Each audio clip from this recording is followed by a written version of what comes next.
All right, welcome back, ladies and gentlemen, to the Chupacabra Tutorials channel. I'm your host, Larry, and today I'm going to show you the updated 2026 edition of how to change the settings inside of DS4Windows so that your controller shows up not as an Xbox controller, but as a PlayStation controller.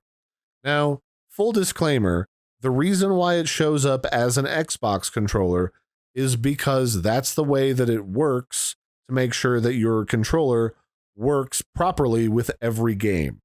Xbox controllers are better supported on PlayStation or on PC than PlayStation controllers. It's just reality. It sucks, but it is what it is.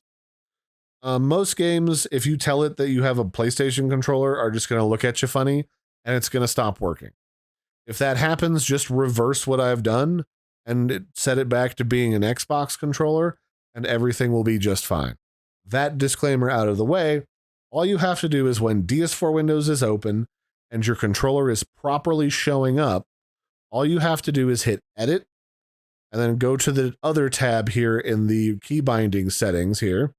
And under Other, at the very top of the Other tab, you'll see Emulated Controller Xbox 360. Tell it to emulate a DualShock 4 controller, and all of a sudden, once you hit Save, it'll be like, boom, you've got a PlayStation 4 controller. In fact, I know it's properly detecting because my Steam just popped up and said, hey, did you just plug in your swanky PlayStation 4 controller? And I'll be like, yes, I did. And that's all you got to do to switch it to be a PlayStation controller again. Again, you wouldn't even need this software if this was a reliable way to use your controller as just a regular PlayStation controller. So if this breaks the game that you're playing, again, just go back to Edit, go back to Other, and then change DualShock 4 here at the top to Xbox 360, and then hit Save. And then boom, it's good to go. Sometimes the rumble pad works on this, sometimes it doesn't. It's the most reliable when you don't use Bluetooth and instead plug it in. And the only other thing I can say is make sure you leave DS4Windows on in the background or else it'll stop functioning as your driver.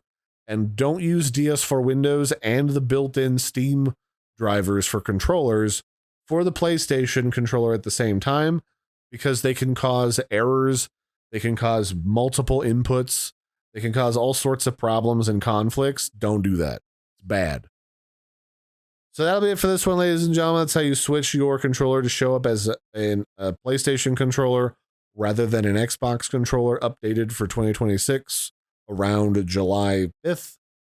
I've been your host, Larry. Don't forget to like and subscribe, and I'll catch you next time. Bye, everybody, and have a good one.